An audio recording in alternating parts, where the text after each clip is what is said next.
감동은 약이 되고 이야기는 삶을 바꿉니다. 감동 스토리는 당신의 마음을 살리는 채널입니다. 구독해두시면 실시간으로 올라오는 감동을 가장 먼저 전해드립니다. 도쿄 긴자의 출근길. 수천 명이 검은 정장과 같은 표정으로 지하철을 타고 내립니다. 그날 아침 한 여성이 쓰러졌습니다.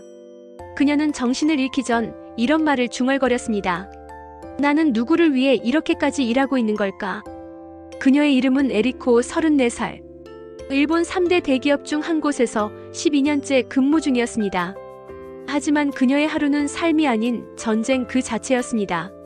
새벽 5시에 일어나 준비하고 지하철 2번을 갈아타며 출근. 사무실에서는 회의, 전화, 보고서, 회의 저녁 8시가 넘어도 누구도 퇴근하지 않았습니다. 왜냐고요? 상사가 퇴근 안 하면 나도 못 나가니까요. 가끔은 의자에 앉은 채로 졸기도 했습니다.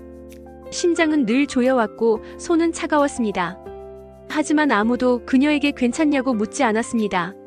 일하다 쓰러지는 건 흔한 일이라고 생각하니까요. 그녀는 그 사실이 더 무서웠다고 말합니다. 나는 괴로운데 이건 모두가 괜찮다고 말한다는 사실이요. 그러던 어느 날 에리코는 인생을 바꿀 단 한 번의 기회를 맞이합니다. 바로 한국 출장. 그녀는 아무 기대 없이 인천행 비행기에 올랐고 그곳에서 그녀는 지금껏 한 번도 본 적 없는 진짜 사람의 얼굴을 보게 됩니다. 그 얼굴은 웃고 있었어요. 심지어 점심시간에 말이죠. 한쪽 구석에서 도시락을 까먹으며 혼잣말하던 일본 회사와 달리 한국 사무실에서는 모두가 동그랗게 둘러앉아 서로의 반찬을 나누고 있었습니다. 오늘 반찬 뭐예요? 어제 드라마 봤어요? 에리코는 얼떨떨했습니다. 그리고 정시 퇴근 시간. 한국 상사는 먼저 일어섰고 이렇게 말했습니다. 다들 오늘도 수고 많았어요. 얼른 집에 가요. 그녀는 그날 밤 호텔에서 처음으로 눈물을 흘렸습니다. 이게 사람이 사는 거구나. 그녀의 가슴은 그때 처음으로 뜨거워졌습니다. 왜 나는 저렇게 살지 못했을까? 에리코의 이야기는 그렇게 시작됩니다. 호텔방 침대에 앉아 에리코는 거울 속 자신의 얼굴을 바라봤습니다. 눈 밑에는 짙은 다크서클, 굳은 턱, 웃는 법을 잊은 입가. 하지만 오늘 처음으로 깨달은 사실이 있었습니다. 나는 지금까지 한 번도 내 얼굴을 제대로 본 적이 없었구나. 그녀는 마치 기계처럼 살았습니다. 일어나서 준비하고 지하철에서 밀려 들어가고 책상에 앉아 하루를 버티고 다시 돌아와 쓰러지듯 자는 날들. 그 사이에 나라는 사람은 없었습니다. 그날 밤 에리코는 잠들지 못했습니다. 창밖으로 보이는 서울의 불빛, 골목을 걷는 커플들, 늦은 시간 편의점 앞에서 컵라면을 먹으며 웃고 있는 대학생들. 그 모습들이 전부 꿈처럼 느껴졌습니다. 왜 저 사람들은 이렇게 여유가 있지?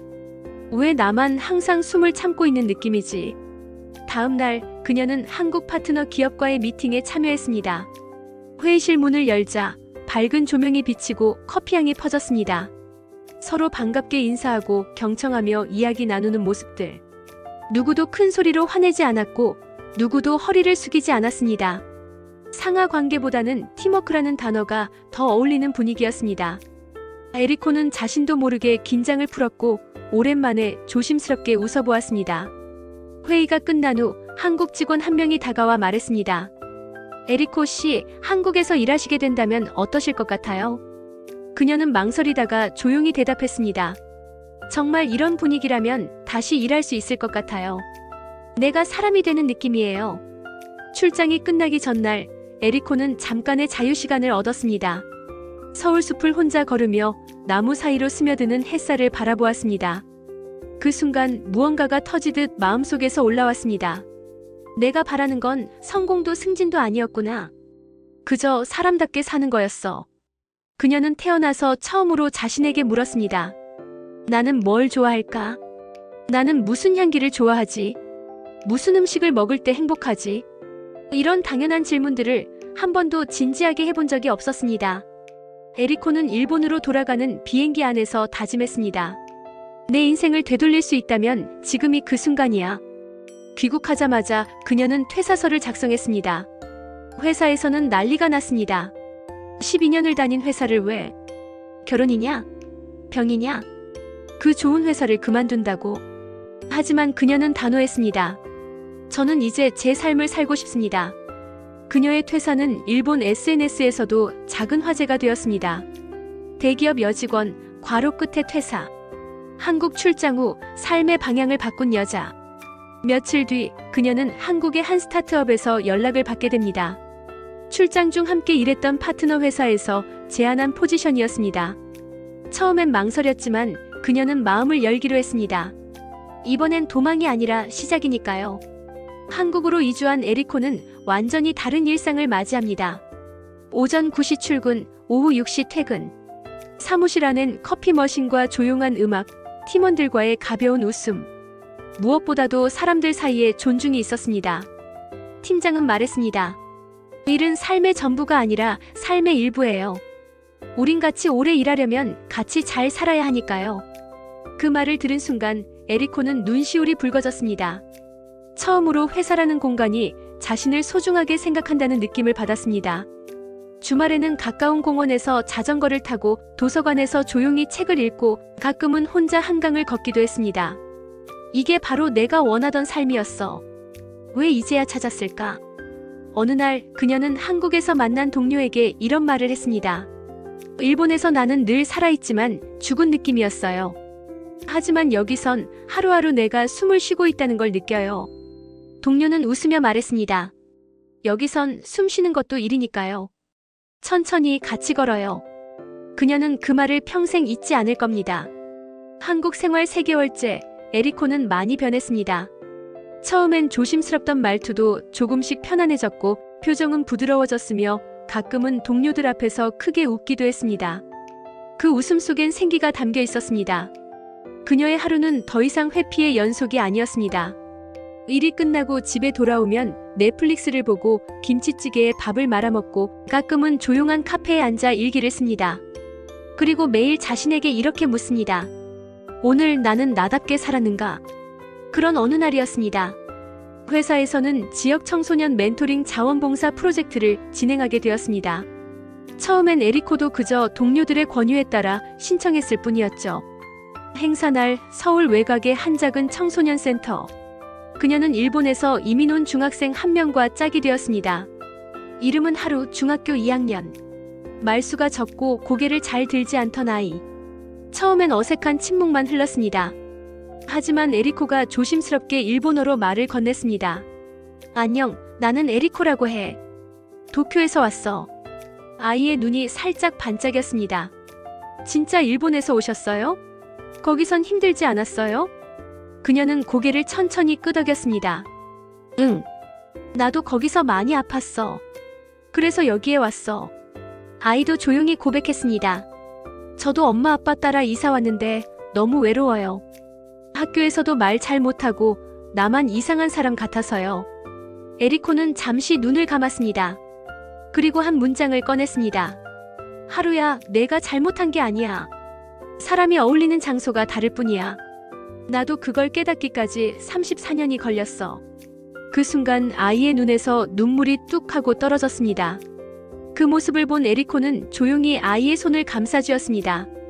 우린 여기서 천천히 다시 시작하면 돼. 지금부터가 진짜야. 그날 그녀는 돌아오는 차 안에서 조용히 울었습니다. 누군가를 위로하면서 처음으로 자신이 위로받고 있다는 느낌을 받았기 때문입니다. 그녀는 일기장에 이렇게 적었습니다. 내가 겪은 고통은 의미 없는 게 아니었구나. 오늘 하루의 눈물을 보며 알았다. 내가 겪은 시간은 누군가의 마음에 닿기 위한 준비였다는 걸. 다음 주 하루는 손글씨 편지를 보냈습니다. 에리코 선생님, 저도 나중에 선생님처럼 살고 싶어요.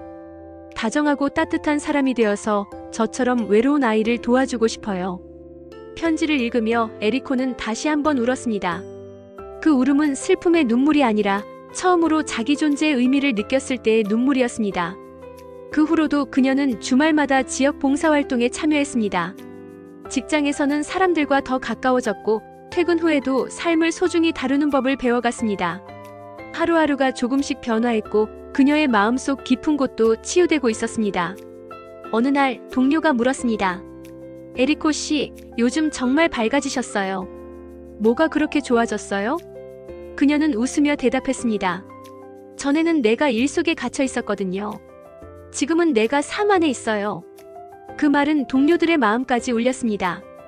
그녀는 더 이상 일본에서 탈출한 사람이 아닌 이 땅에서 새롭게 피어난 사람이 되었습니다. 1년 후, 서울의 봄은 에리코에게 특별했습니다. 벚꽃이 흐드러지게 피는 이맘때, 그녀는 조용히 사무실 옥상에서 차 한 잔을 들고 하늘을 바라보곤 합니다. 그녀가 한국에 정착한 지 어느덧 1년. 많은 것이 바뀌었습니다.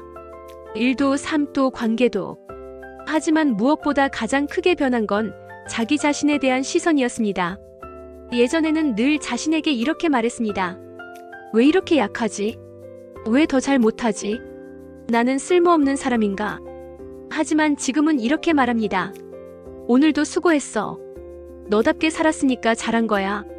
천천히 해도 괜찮아. 그녀는 하루를 마무리할 때 스스로를 다독이는 연습을 합니다. 예전엔 상사의 얼굴을 더 많이 떠올렸다면 이제는 자신의 감정에 더 집중하게 되었습니다. 어느 날 그녀는 일본에서 연락을 받습니다. 예전 직장 동료 마유미였습니다. 비슷한 또래의 여성으로 함께 많은 시간을 버텨낸 전우 같은 존재. 마유미는 낮은 목소리로 말했습니다. 에리코, 나도 이제 그만두려고 해. 그녀는 놀라지 않았습니다. 오히려 다정하게 대답했습니다. 잘했어, 마유미. 늦지 않았어. 우린 모두 자기 삶을 살 권리가 있어. 잠시 침묵이 흐르고 전화기 너머에서 울음이 새어나왔습니다. 그 소리는 너무 익숙했고 너무 아팠습니다. 그녀는 휴대폰을 가슴에 껴안고 말없이 눈을 감았습니다. 이 고통의 역사도 누군가에겐 희망이 될 수 있겠구나. 그날 밤 에리코는 처음으로 자신의 경험을 적어 내려가기 시작했습니다. 과로로 쓰러졌던 어느 날부터 서울의 작은 공원에서 느낀 햇살까지, 그리고 아이의 손을 잡으며 위로를 주었던 그날까지. 그녀의 글은 온라인에 퍼졌고 놀랍게도 일본, 한국, 대만 등지에서 많은 공감을 받았습니다. 수많은 댓글이 달렸습니다.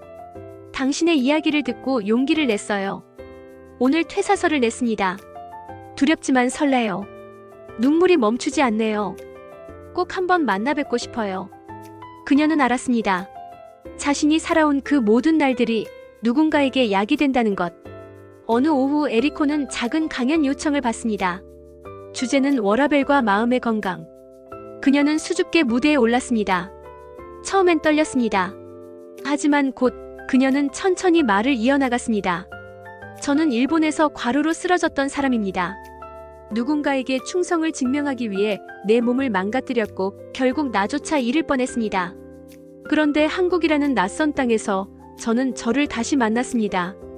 따뜻하게 퇴근을 말해주는 상사, 함께 밥을 먹는 동료, 그리고 무엇보다 나를 허락하는 하루를 통해요. 잠시 멈춘 그녀는 웃으며 덧붙였습니다. 제가 여러분께 전하고 싶은 말은 하나입니다. 일은 중요합니다. 하지만 당신은 그보다 더 중요합니다. 당신은 일보다 훨씬 더 소중한 존재입니다. 강연이 끝난 뒤 조용히 박수가 이어졌습니다. 그리고 몇몇 사람들이 다가와 말했습니다. 에리코 씨, 덕분에 살고 싶어졌어요. 지금이라도 저를 다시 시작해보려고요. 그녀는 그 말에 고개를 숙여 인사했습니다. 그리고 속으로 속삭였습니다. 고마워요. 내 고통을 가치 있게 만들어줘서. 그날 밤 그녀는 오랜만에 다시 일기를 썼습니다. 1년 전 나는 거의 죽은 사람이었어. 그런데 지금 나는 살아있고 누군가에게 빛이 되었어. 살아줘서 고맙다, 에리코. 그리고 늦지 않게 깨어나줘서 고맙다. 창밖엔 벚꽃이 흩날리고 있었습니다.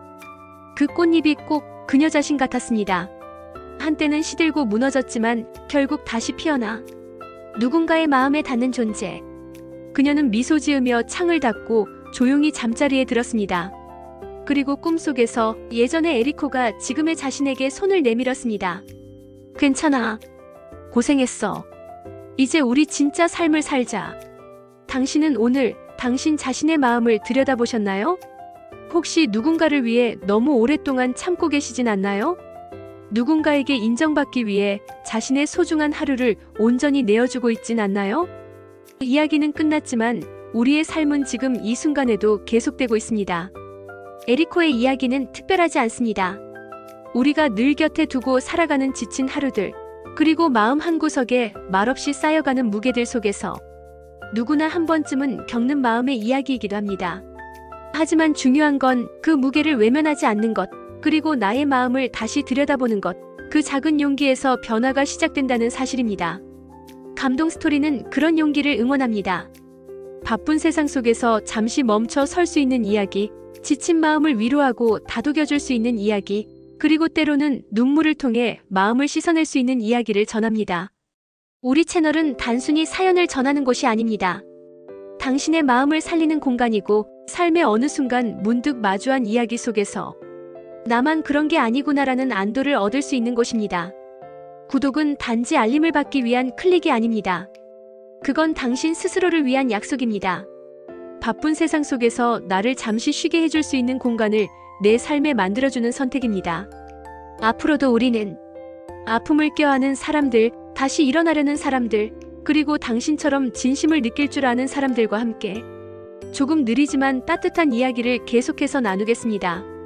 만약 당신이 지금 힘들다면 이 영상이 당신의 마음에 작은 위로가 되었길 바랍니다. 만약 당신이 지금 잘 지내고 있다면 당신의 그 따뜻한 마음으로 이 채널을 통해 더 많은 사람들에게 온기를 전해주시길 바랍니다. 그리고 혹시 당신도 누군가에게 하고 싶은 이야기가 있다면 그 마음도 꼭 들려주세요. 우리가 함께 전해드릴게요. 당신의 하루를 위한 한 편의 이야기, 당신의 삶을 위한 한 사람의 목소리. 감동 스토리, 지금 구독하시고 가장 먼저 따뜻한 이야기를 마주하세요.